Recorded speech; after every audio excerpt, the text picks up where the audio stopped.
नमस्कार, मी सुषमा तुमचं माझ्या चॅनल पुन्हा एकदा खूप खूप स्वागत करत आहे।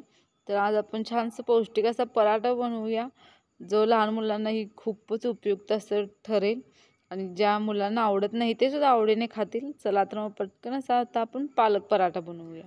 पालक घेतलेला आहे, मस्त असं धुवून आता हिची पानं आपण अशा पद्धतीने कट करून घेतलेली आहेत। तुम्ही बघू शकता छान अशी निवडून घेतलेली आहेत। तर एका पातेल्यात पाणी घ्यायचं आणि ही पानं 2 ते 3 मिनिटं छान अशी पाण्यात टाकून उकळी द्यायची त्याला आणि छानशी उकळी झाल्यानंतर थोडीशी गार पाणी झाली की आपण ही मिक्सरच्या भांड्यामध्ये बारीक करून घेणार आहोत।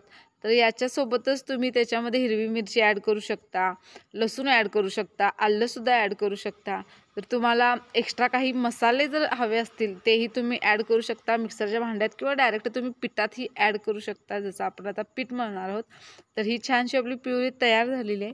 तर याच्यात मी गव्हाचं पीठ घेतलेलं आहे। गव्हाचं पीठ आपण छानसं चाळून घेऊया आणि त्यानंतर याच्यामध्ये आपण चवीपुरतं मीठ घालायचं आहे आणि त्यानंतर जी आपण पालकची प्युरी केलेली आहे ती आपण याच्यामध्ये ॲड करूया। याच्यामध्ये तुम्ही लाल तिखट थोडीशी किंवा धने पावडर किंवा जिरा पावडर ॲड करू शकता। मी याच्यात काही मसाला वापरलेला नाही, तुम्हाला हवा असल्यास तुम्ही याच्यामध्ये यूज करू शकता। त्यानंतर याचा छानसा आता गोळा मळून घेऊया। तर मस्त असं पीठ आपलं छान असं मळून झालेलं आहे। 5 मिनिटं साईडला ठेवून देऊया। त्यानंतर याचा एक गोळा काढून घेऊया आणि तुम्हाला हव्या त्या आकाराचा तुम्ही पराठा यामध्ये लाटू शकता। जर तुम्हाला गोल हवा असेल तर गोल, नाहीतर मी असा हा स्क्वेअरमध्ये म्हणजे चौकोनी केलेला आहे। तर अशा पद्धतीने मस्त असं पॅन गरम झाल्यानंतर तेल लावून छानसा पराठा हा मस्त असा भाजून घ्यायचा आहे।